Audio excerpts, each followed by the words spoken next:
All right, so let's continue our conversation on the units. All right, so we need to get comfortable with the idea of the unit circle without actually looking at the unit circle to get some of our answers. So let's just take a look at it before we continue on.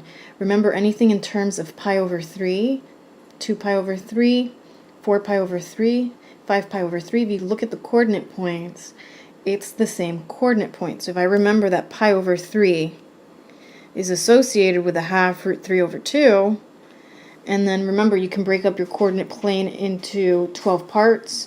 Here's pi over 6, 2 pi over 6, 3 pi over 6, 4 pi over 6, 5 pi over 6, 6 pi over 6, forgot 0, 7 pi over 6, 8 pi over 6, 9 pi over 6. Make sure you're reducing some of these. 10 pi over 6, 11 pi over 6, 12 pi over 6. We end up back at 2 pi. 12 pi over 6 reduces to 2. And that will help me identify where exactly between 0 and 1 is it falling, between 0 and pi over 2, between pi over 2 and pi, between pi over 2, pi and 3 pi over 2, between 3 pi over 2 and 2 pi. And all I really need to remember is that pi over 3 corresponds to half root 3 over 2. Pi over 4 corresponds to root 2 over 2, root 2 over 2. Pi over 6 corresponds to root 3 over 2 half. And then I just have to think, which quadrant am I in? Am I in quadrant 1, 2, 3, or 4? And then remember that x is cosine, y is sine, or x and y if I'm using the unit circle. And in quadrant 1, both coordinate points are positive. In quadrant 2, x is negative, y is positive. In quadrant 3, they're both negative. In quadrant 4, x is positive, y is negative. Something else I want to take a look at before looking at the other set of problems that we're going to discuss are even and odd functions. Well, what I want to explore is a positive and negative rotation. Alright, positive rotation, remember, is going to be counterclockwise. So here 0 to say pi over 2, this would be an example of a positive rotation. And if I were going in a negative rotation, this would be to negative pi over 2. Well, remember, in quadrant 1, cosine is x, sine is y, they're both positive. In quadrant 4, cosine is positive, but sine is negative here. So notice that even if I went in a positive direction or negative rotation, cosine still is going to remain positive. That's why it's called an even function along with its inverse secant. Sine, on the other hand, when we did a positive rotation, it was positive. A negative rotation, it was negative. So the negative affects it. The negative rotation is going to come out negative. So sine, cosecant, tangent, cotangent are odd functions. Tangent because now we're putting y over x. And in the negative rotation, negative sine over cosine gives us a negative output. So the negative is affected here on these functions. Another thing to keep in mind are your fundamental trig identities. Remember that sine and cosecant are reciprocals, cosine and secant are reciprocals, tangent and cotangent.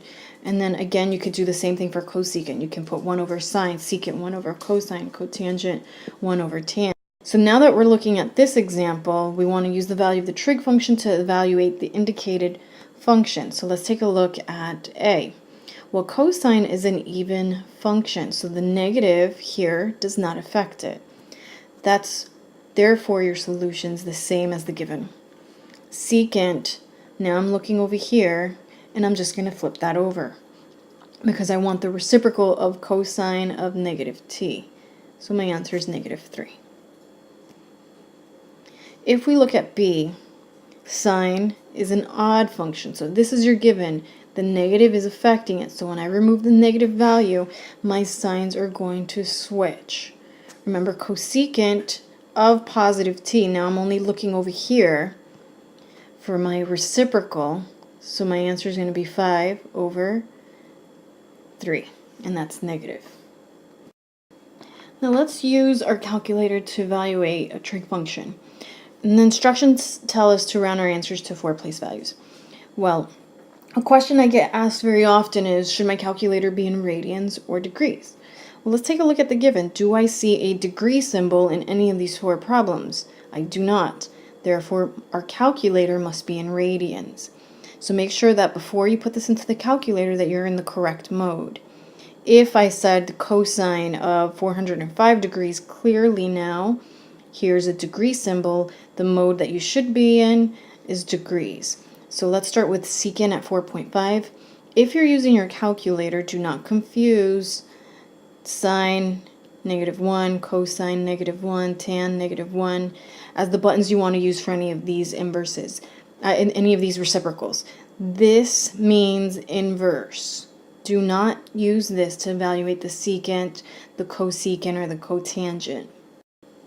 So in order to evaluate secant, we need to remember that its reciprocal is cosine. So in our calculator, we're going to do 1 over cosine of 4.5.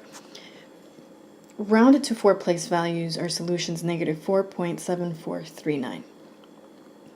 For B, I'm not using inverse sine. I'm doing 1 over sine, or 1 divided by sine of 0.9. Make sure you're in radians. And then round to 4 place values, so your answer is 1.2766. And let's take a look at D before I look at C. I want to do 1 over tan at -1.2. Put that into your calculator. For place values, we're going to get -0.3888.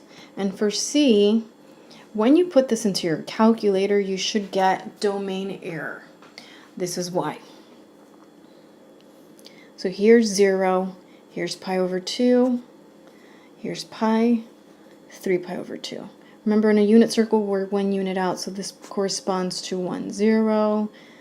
Here we're at 0, 1. Here we're at -1, 0.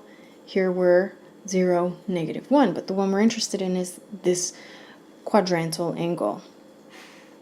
Okay, and for tangent, remember tangent's y over x, or in this case 1 over 0, and that's not possible, that's undefined, and that's why you're getting an error in your calculator.